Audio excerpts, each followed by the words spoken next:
Hello everyone and welcome back to my channel. So this video is about DSSP Statistical Assistant. तो हमने previous year question paper देखा 2015 का 2019 का, ठीक है। और मैं आपको आज करा रही हूँ जो आपका जूनियर स्टैटिस्टिकल ऑफिसर का CGL में आपका पेपर आता है, उसका प्रीवियस ईयर क्वेश्चन पेपर लेके आए हैं स्टैट्स का, ठीक है। क्योंकि मैंने देखा है कि काफी क्वेश्चंस मैच करते हैं हमारे JSO के और हमारे यहाँ DSSP में, क्योंकि दोनों में स्टैट्स है। बाकी हमारे DSSP का जो 2019 का है उसका लेवल थोड़ा मुझे हाई लगा एज कम्पेयर टू JSO के क्वेश्चन पेपर के। तो देखते हैं क्या, मगर टॉपिक्स वही है, रैंडम वेरिएबल के क्वेश्चंस काफी हैं दोनों पेपर में, DSSP में भी और यहाँ पे CGL में। तो रैंडम वेरिएबल वेरी इंपॉर्टेंट है, आप इसको अच्छे से पढ़ लेना। तो ये है फर्स्ट क्वेश्चन, ये है आपका इंडेक्स नंबर का। अगर आप जाकर मेरी क्लासेस देखेंगे तो मैंने इंडेक्स नंबर कराया हुआ है, ठीक है। उसमें डिफरेंट मेथड्स होते हैं इंडेक्स नंबर के। तो यहाँ ना आपको ऐसा डेटा दे देते हैं और आपसे वो फाइंड आउट करने के लिए बोल देंगे। सिंपल सा एक डेटा होगा, जैसे इसमें है प्राइजेस गिवन है 2016 के 2017 के। तब आपको ना पता हो कि बेस ईयर क्या है, तो हम जो पुराना ईयर होता है उसको हम बेस ईयर ले लेते हैं। तो ये बेस ईयर का प्राइस है और ये करंट ईयर का प्राइस है, ठीक है। अब आपका सिंपल एग्रीगेट मेथड का फॉर्मूला था समीशन P1 अपॉन में समीशन P0 इंटू में हमारा 100, ठीक है। तो ये था आपका सिंपल एग्रीगेट का मेथड। अब आपको समीशन, सिंपल आपको समीशन निकाल लेना है। तो अगर आप करंट ईयर का निकालेंगे, सारी वैल्यूज को ऐड कर लें, 2050 आएगा। और अगर आप बेस ईयर के सबको कैलकुलेट करेंगे तो आपका 2000 आएगा। तो 2050 डिवाइडेड बाई 2000 इंटू में 100, ठीक है। तो ये आपका क्या आ जाएगा, जीरो गया, ठीक है। जीरो से जीरो आउट, ये आपका आ जाएगा 1025, ठीक है। ये आप यहाँ से यहाँ हटाते हैं और ये 102.5। अब आपसे पूछा है कि कितना परसेंट इंक्रीज आया है, इंक्रीज आया है डिक्रीज आया। तो हमारा हम ये मान के चल रहे हैं बेस ईयर में कितना था 100%, ठीक है। करंट ईयर में अब आपका कितना हो गया 102.5%, ठीक है। तो डिफरेंस कितने का आया आपका 2.5% का। तो करेक्ट आंसर, और वो भी क्या है, इंक्रीज आया है। तो हमारा ऑप्शन नंबर 1 हो जाएगा, that is net increase of 2.5% in price, ठीक है। इन्होंने थोड़ा क्वेश्चन को बदला, उन्होंने पूछ लिया कि नेट चेंज कितना आया है। कई बार आपसे सिंपल पूछ लेंगे कि प्राइस इंडेक्स बताओ 2017 के लिए, तब आपका फाइनल आंसर क्या हो जाएगा 102.5, ठीक है। यहाँ पर उन्होंने इंक्रीज या डिक्रीज क्या है आपसे वो पूछ लिया है। वैल्यू अगर बड़ी है तो आप इंक्रीज बोल देंगे, अगर 100 से वो 98 हो जाता तो हम डिक्रीज बोल देते हैं, और वो भी कितने परसेंट का 2% का हम डिक्रीज बता देते हैं, ठीक है। नेक्स्ट देखते हैं। नेक्स्ट है आपका क्वेश्चन कि आपको गिवन है average working hours per month of the staff age over 50 years in a factory were 150। इसमें लिखा हुआ है average working hours per month of a staff जो कि 50 साल से ज्यादा एज के हैं, उनका कितने आवर्स ले रहे हैं 160। और वो स्टाफ जिनकी एज अंडर 50 है वो लेते हैं 210, ठीक है। Average working hours per month. तो क्या बोला है, द मीन वर्किंग आवर पर month of all the staff is 200। और इन्होंने मीन वर्किंग आवर पूरा सब सारे स्टाफ का अबव 50 अंडर 50 सबका बताया 200। The ratio of the staff, number of staff aged over 50 to the staff age under 50। तो आपको रेशियो बताना है जो 50 से ज्यादा है और जो 50 से कम है उनके बीच में। तो आपको क्या क्या गिवन है, आपको गिवन है यहाँ पर average working hours per month जो कि 50 साल से ज्यादा है 160, और जो 50 साल से बिलो में है उनका 200। और आपको मीन एवरेज कितना गिवन है 200, सॉरी ये 210 है। और आपको मीन एवरेज कितना गिवन है 200। आपको पता है एवरेज का फॉर्मूला क्या होता है, summation x divided by n. हम लेट कर लेंगे number of staff age over 50 x ले लिया, और number of staff age below 50 y, हमने दो वेरिएबल ले लिए एक्स एंड वाई। अब आप देखोगे अकॉर्डिंग टू क्वेश्चन क्या है कि आपको पता है ये ओवर 50 इयर्स वाले कितना आवर्स लेते हैं 160। तो हम 160 इंटू एक्स कर देंगे, प्लस में अंडर वाले कितने लेते हैं 210 इंटू वाई कर देंगे, इक्वल्स टू क्या हो जाएगा उनका एवरेज कितना है टोटल स्टाफ्स का 200। जब हम एवरेज दोनों का ले रहे हैं तो x प्लस वाई, दोनों वैल्यू x प्लस वाई हमने ऐड कर दी। तो हम इन दोनों को एक दूसरे की इक्वेशन को सॉल्व करेंगे तो हमें x y का रेशियो मिल जाएगा 1:4। यही आपका करेक्ट आंसर है। इसका एक दूसरा मेथड होता है इजी टू सॉल्व, और बहुत क्विकली आप उसको कर लोगे, और उसके जैसा क्वेश्चन, उस टाइप के क्वेश्चन आपके पेपर 1 में भी आते हैं। तो हम इसका ऑल्टरनेट मेथड देखते हैं। तो ये होता है ऑल्टरनेट मेथड। आप लोगों ने ये वाला मेथड के बारे में, जो बच्चे पेपर 1 की प्रिपरेशन अच्छे से कर रहे हैं मैथ्स में, उन लोगों को ये आता हो। आपको ओवर 50 ईयर्स गिवन था, बिलो 50 ईयर्स गिवन था। ओवर 50 ईयर्स कितना आवर्स ले रहे थे? 160। बिलो वाले कितने ले रहे हैं? 210, मतलब इतना आवर्स काम कर रहे हैं। एवरेज कितना था? 200। तो हम यहाँ क्या करते हैं, 210 माइनस 200 कितना आया, ऐसे चलते हैं, यहाँ का माइनस करके यहाँ लिखेंगे, 10 आया। ठीक है, 160 माइनस 200 40, माइनस पॉजिटिव साइन को हम निग्लेक्ट कर देते हैं। अब ये 10 और 40, इसको आप सॉल्व करेंगे 10:40, तो ये आपका 1:4 हो जाएगा। यही आपका आंसर होगा। ठीक है, ये बहुत इजी होता है, ये वाला मेथड करें, इजीली सॉल्व कर लेंगे। ठीक है, नेक्स्ट चलते हैं। नेक्स्ट आपका है the fourth decyl for the given data is. अब देखो मैंने बताया था ना परसेंटाइल डेसाइल, ऐसा ही आपका DSSB में भी आया था। उसमें उन्होंने परसेंटाइल का सिंपल फॉर्मूला पूछा है कि परसेंटाइल कैसे निकलता है। ठीक है, तो जरूरी नहीं है वो परसेंटाइल ही पूछे, डिसाइल पूछ सकते हैं। मैंने आपको कराया हुआ है डिसाइल, क्वार्टाइल, परसेंटाइल सब करा है। इसका फॉर्मूला क्या होता है? देखो, आपको मीडियन का फॉर्मूला याद है? मीडियन का फॉर्मूला पहले हम डिस्क्रीट और इंडिविजुअल सीरीज के लिए करते हैं, डिस्क्रीट एंड इंडिविजुअल सीरीज। उसका फॉर्मूला क्या होता है? n+1/2। और कॉन्टिन्यूस सीरीज के लिए क्या होता है? n/2। ठीक है, अब इसी से बनेगा आपका वो भी। वहीं पर अगर आपका क्वार्टाइल आ जाता है, क्योंकि क्या है कि आपका मीडियन 2 पार्ट्स में डिवाइड करता है, इसलिए डिवाइडेड बाय 2 होता है। और क्वार्टाइल कितने में करता है? 4 पार्ट्स में डिवाइड, तो इसलिए डिवाइड बाय 4 होता है, n/4। ठीक है, सिंपल, यहीं से आपको याद हो जाएगा। डिसाइल कितने पार्ट्स में? डिसाइल का मतलब है 10, तो n+1/10, और यहाँ पे n/10। ठीक है, अब देखो क्वार्टाइल में अगर Q1 पूछता है तो 1 ही रहेगा, तो वही यही वैल्यू रहेगा। अगर उन्हें Q3 पूछा तो आगे 3 से मल्टीप्लाई हो जाती है ना। और एक दूसरी चीज है कि जो Q2 होता है वही मीडियन भी होता है। जितना भी, देखो इसको आप डिवाइड करें तो ये आपका 2 आ जाएगा, ये n+1/2 ही हो गया। ऐसे ही डेसाइल में अगर मान लो आपने फिफ्थ वाला आइटम देखना है, n+1/10, तो ये डिवाइडेड बाय 2, ये भी आपका क्या हो जाएगा? मीडियन के ही फॉर्मूले के इक्वल आ गया।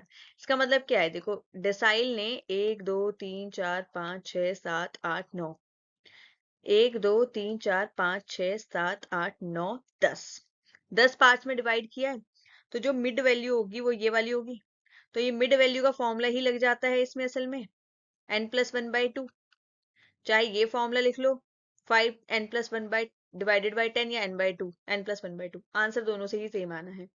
ये हो गई डिसाइल की बात। परसेंटाइल का मतलब क्या होता है कि वो वैल्यू 100 से डिवाइड करता है, तो n+100 डिवाइडेड बाई 100, और ये n/100। अब हमसे पूछा है फोर्थ क्वार्टाइल, फोर्थ क्वार्टाइल पूछा है, तो उसके लिए आपको क्या करना होगा?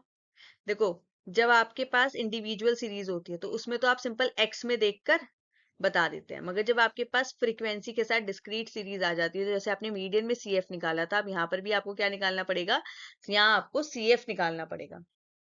तो CF कैसे निकालते हैं आपको पता है ना? ऐड करते चलेंगे हम लोग। तो सबसे पहले आएगा 1, देन 10, देन आपका 36, देन 36 प्लस में आपका क्या करना है हमें? 59, दैट इज 95, 95 प्लस में 72, 167, 167 प्लस में आपका 52, 219 प्लस में 29, 248 प्लस में 7, 255, एंड लास्ट पे 256, और यही आपका फ्रीक्वेंसी का टोटल हो जाएगा। इंडिविजुअल सीरीज में तो हमारा n क्या होता है? नंबर ऑफ जितने भी आपको आइटम गिवन है उन सबको हम डाल देते हैं। मगर जब डिस्क्रीट या फिर आपका कॉन्टिन्यूस सीरीज होती है तो उसमें क्या होता है? फ्रीक्वेंसी का सम हमारा n होता है। तो सबसे पहले हम हमारा क्या निकालेंगे? आपको D4 निकालना है। तो D4 के लिए आपको क्या करना पड़ेगा? n+1/4, सॉरी 10, और मल्टीप्लाई में आपको 4 करना पड़ेगा। ये वाला टर्म आप ढूंढेंगे। n आपका कितना है? 256 प्लस 1 डिवाइडेड बाई 10। ठीक है, तो ये आपका आएगा 102.8 समथिंग। ठीक है, अब आप इसको CF में लाए देखेंगे कौन सी मीडियन लाइन में, मतलब कौन सी आपका वो बनता है जिसमें ये लाई करेगी वैल्यू। आप देखो 95 तो छोटा है, तो ये लाई किसमें करेगा, मीडियन क्लास आपकी क्या आ जाएगी यहाँ पे, परसेंटाइल। डिसाइल क्लास आपकी क्या हो गई, ये वाली। तो अब हम देखते इसमें नहीं है, ना ही हम सीएफ को अपना वो मानते हैं, ना ही हम फ्रीक्वेंसी में देखते हैं। हमारा जो percentile, decile, median, mean, mode जो भी होता है वो किस में होता है, हमारे एक्स में मिलता है। तो एक्स में आपका क्या आया, 4, तो आपका D4 क्या निकल के आ गया है आंसर, 4। तो ऑप्शन नंबर थर्ड। ठीक है, कभी भी सीएफ या फ्रीक्वेंसी में आपका मीन मीडियन मोड नहीं होता है, आपका आंसर किस में आना है, एक्स में आना है। ठीक है, नेक्स्ट देखते हैं, नेक्स्ट क्या क्वेश्चन है आपका। नेक्स्ट है आपका कि आपको क्या निकालना है, मीन डेविएशन अबाउट मीडियन निकालना है। आपको पता है ना, आपका मीन डेविएशन एमडी आप मीन से भी निकाल सकते हैं, मीडियन से भी निकाल सकते हैं, और आप मोड से भी निकाल सकते हैं। क्या करना होता है, आपको डेविएशन लेनी होती है। यहाँ पर आप एक्स की डेविएशन मीडियन से लेंगे, ठीक है, डिवाइडेड बाय एन। यहाँ पर आप डेविएशन, सॉरी ये मीन था, मीन से लेंगे, और यहाँ पर मीडियन से लेंगे डिवाइडेड बाय एन, और यहाँ पर हम मोड से लेते हैं डिवाइडेड बाय एन। ठीक है, तो ये हम डेविएशंस लेते हैं अबाउट मीन, मीडियन, मोड। तो आपको जब मीडियन, अगर आपको क्वेश्चन में मीडियन बोला, तो आपको सबसे पहले मीडियन फाइंड आउट करना होगा। उसके लिए आपको अरेंज करना होता है डेटा को असेंडिंग या डिसेंडिंग ऑर्डर में। ये ऑलरेडी अरेंज्ड है। मीडियन का फॉर्मूला क्या होता है, n+1/2 आइटम। ठीक है, इंडिविजुअल सीरीज है, टोटल नंबर ऑफ आइटम इसमें 7, तो 7+1/2 दैट इज 8/2। तो ये आपका फोर्थ जो टर्म होगी वो आपका मीडियन होगा। फोर्थ टर्म है आपका 70, तो 70 आपका क्या आ गया, मीडियन आ गया। ठीक है, उसके बाद आपको क्या लेनी है, डेविएशन लेनी है मीडियन से। तो आप क्या, एक्स क्या है, 52, 56, 66, 70, 75, 80, 82। अब आप डेविएशन निकालेंगे, आपका मीडियन है 70, तो 52 माइनस 70, 56 माइनस 70, ऐसे करके आपका आंसर सॉल्व होगा। तो आपका क्या निकल के आ जाएगा, आपको क्या मिल जाएगा, आपका मीडियन मिल जाएगा। ठीक है, ये क्वेश्चन मैं आपके लिए छोड़ रही हूँ, आप इसको खुद करिएगा। तो मैंने आपको बताया था ना कि बेसिक में से भी क्वेश्चन आते हैं, यहीं पर नहीं, आपके बेसिक में से, मतलब इस क्वेश्चन इसमें भी आए हुए हैं। और अगर आप और भी पेपर देखोगे जाकर, तो उनमें भी आपके ऐसे क्वार्टाइल पूछ लेंगे, या फिर स्टैंडर्ड डेविएशन पूछ लेंगे, या वेरिएंस पूछ लेंगे। तो ऐसे आप उन्हें सॉल्व करने आपको आनी चाहिए। कई बार हमें ऐसी छोटी छोटी चीजें याद नहीं रहती है कि इन्हें हम कैसे निकालें। तो इसलिए देखो, वेरिएंस भी बहुत जरूर इंपॉर्टेंट है। उसके क्वेश्चंस भी मैंने आपके में देखे हैं, जो मैंने आपको कल कराया था, उसमें आपके मीडियन के भी क्वेश्चंस थे। उस 2019 के क्वेश्चन पेपर में, उसमें भी उन्होंने मीन डेविएशन पूछा हुआ था। ठीक है, स्टैंडर्ड डेविएशन भी था, रेंज भी था। ठीक है, और आपका वेरिएंस की चीजें थी। तो उन्होंने ये नहीं है कि ये छुटमुट चीजें छोड़ दी हैं, इनके क्वेश्चंस भी दिए हैं, वो भी सॉल्व करने के लिए एक छोटा सा डेटा दे देंगे आपको। फाइनली जल्दी से अपनी स्पीड बनानी होगी ताकि आप सॉल्व कर सकें। वहां आपके पास कैलकुलेटर भी नहीं होगा। ठीक है, वहां पे मेन आपकी कैलकुलेशन देखी जाएगी, इसलिए इस टाइप के क्वेश्चंस भी आपके डाले गए हैं। नेक्स्ट क्वेश्चन देखते हैं। सो ये आपका नेक्स्ट क्वेश्चन है किटोसिस का। देखो मैंने आपको किटोसिस को बताया था, किटोसिस क्या बताता है, पीकनेस बताता है ऑफ अ कर्व, कि वो कैसे नॉर्मल कर्व के जैसा है, या फिर उससे थोड़ा ज्यादा हाइट पर है, या फिर थोड़ा प्लेन है। तो वो आपका किटोसिस बताता है। किटोसिस में हम क्या बोलते हैं, अगर एक्सेस किटोसिस है, आपका जो नॉर्मल कर्व होता है ना, उसका हम एरिया मान के चलते हैं 3। ठीक है, तो एक्सेस किटोसिस का मतलब है कि किटोसिस -3, कि आप माइनस से कितना मतलब 3 से कितना एक्सेस जा रहे हैं, वो एक्सेस किटोसिस बताता है। यहाँ पे आपको excess kurtosis of geometric distribution with parameter p is, आपको पी का बताना है कि जब आपको ज्योमेट्रिक मीन मतलब ज्योमेट्रिक डिस्ट्रीब्यूशन गिवन हो, आपके डिफरेंट टाइप्स ऑफ डिस्ट्रीब्यूशन होते हैं, ऐसे एक ज्योमेट्रिक डिस्ट्रीब्यूशन भी है जिसका पैरामीटर पी होता है। आपको पता होगा बायनोमियल डिस्ट्रीब्यूशन के 2 पैरामीटर होते हैं, that is an and P. ऐसे ही ज्योमेट्रिक डिस्ट्रीब्यूशन है जिसका पैरामीटर पी है। आई गेस मैंने ना आपकी कोई प्रीवियस कोई क्लास कराई थी जिसमें मैंने आपको क्वेश्चंस कराए, उसमें टाइप्स ऑफ डिस्ट्रीब्यूशन डिस्कस किया है, उसमें ज्योमेट्रिक डिस्ट्रीब्यूशन भी था। ठीक है, तो उसमें जब आपका एक्सिस किटोसिस निकल आता है, तो उसका फॉर्मूला क्या होता है, that is 6+p² divided by 1 minus में पी। पी आपको पता है ना, पी आपका पता है सक्सेस होता है, और 1 माइनस पी आपका क्या होता है, फेलियर होता है। ठीक है, और आपका पी की वैल्यू क्या होती है, less than, greater than 0 and less than 1। आपको पता है ना, प्रोबेबिलिटी ऑफ सक्सेस आपकी 1 या 0 हो सकती है, उसी के बीच में लाई करेगी। ठीक है, तो ये है आपका एक्सिस किटोसिस के बारे में। नेक्स्ट चलते हैं। अब नेक्स्ट क्वेश्चन भी आपका डिस्ट्रीब्यूशन के इंपॉर्टेंट डिस्ट्रीब्यूशन आपको देख सकते हो कि काफी क्वेश्चन डिस्ट्रीब्यूशन से भी आते हैं। तो मेरे हिसाब से मैंने जो अब तक आपको प्रैक्टिस कराई है उसके बेसिस पे आपका रेंडम वेरिएबल, ठीक है, इसे ब्रीफली पढ़ें, बहुत ही इलेबोरेटेड चैप्टर है, ये भी बहुत बड़ा है। ऐसे ही डिस्ट्रीब्यूशन मैंने वैसे आपको 2-3 करवाए हुए हैं, मगर मैं देखती हूँ कि अगर कल की क्लास में मैं आपको डिस्ट्रीब्यूशंस डिस्कस करा दूं ये सारे दोबारा से, सबका हम पैरामीटर पढ़ लें, उनकी प्रॉपर्टीज पढ़ लें। मेनली ज्यादा अगर क्वेश्चन ना प्रॉपर्टी बेस्ड ही आए हैं ज्यादा, मतलब ऐसे टॉपिक्स की प्रॉपर्टीज से क्वेश्चन आ रहे हैं।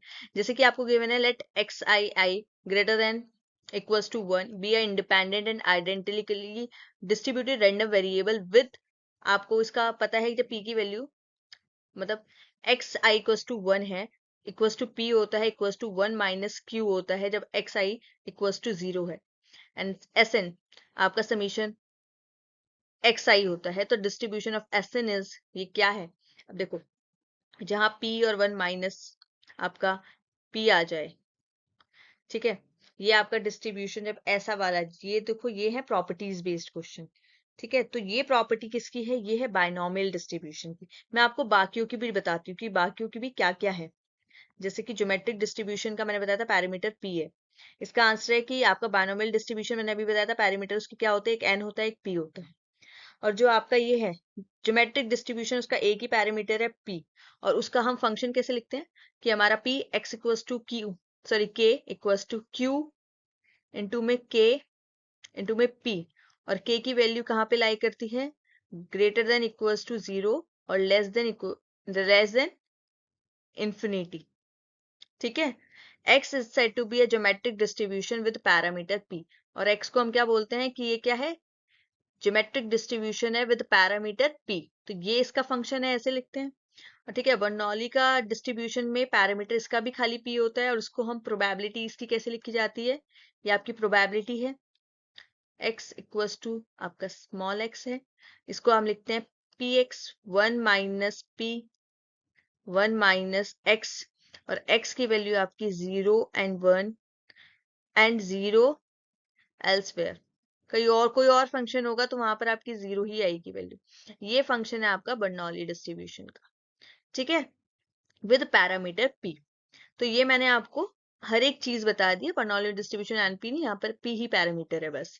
तो ये आपके डिस्ट्रीब्यूशन के ही क्वेश्चंस हैं, और जो ये चीजें लिखी हुई है कुछ और नहीं, ये इनकी प्रॉपर्टीज से ही क्वेश्चंस है, ठीक है। कई बार तो वो आपसे एज इट इज प्रॉपर्टी पूछ लेते हैं किसकी है, या फिर इन प्रॉपर्टीज में क्या कर देते हैं, इनके बेस्ड एक छोटे छोटे क्वेश्चंस बना देते हैं। जैसे कि हमने रैंडम वेरिएबल का देखा ना, उन्होंने प्रॉपर्टीज के क्वेश्चन कराए, फिर उससे उनसे रिलेटेड क्वेश्चंस बना दिए छोटे छोटे। कई बार प्रॉपर्टी के ही पूछ लेते हैं, कभी सॉल्व करने के लिए पूछ लेते हैं। तो दोनों चीजें आनी चाहिए, आपको प्रॉपर्टीज भी पता हो और उनसे सॉल्व करके क्वेश्चन भी आप कर सकें, ठीक है।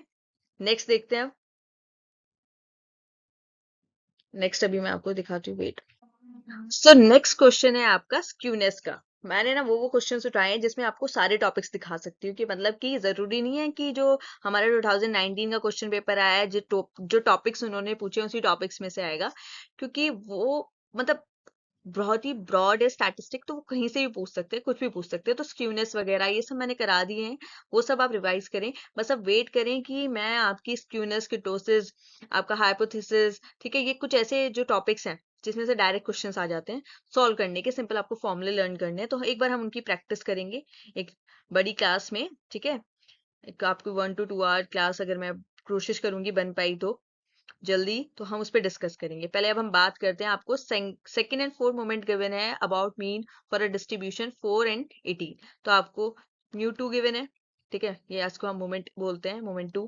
आपका मोमेंट 4 गिवन है 18, ठीक है। आपसे पूछा है what is the value of Karl Pearson coefficient of correlation, sorry skewness, वो कोरिलेशन भी आता है ना। तो ये पियर्सन कौन है, आपके कार्ल पियर्सन ही है, ठीक है।